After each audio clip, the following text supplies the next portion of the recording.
காவேரி கரை புரண்டு கல்லணையை தேடி வர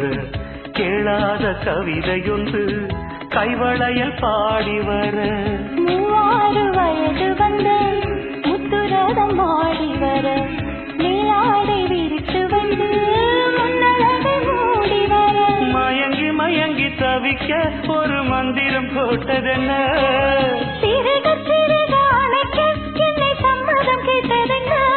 கைகள் தடவி தடவி இடமும் வலமும் தட்டாத தஞ்சாவூர் மக்களவே காலையிலும் மாலையிலும் இது கல்லூரி வாசலில் வந்த நிலா காதலிக்க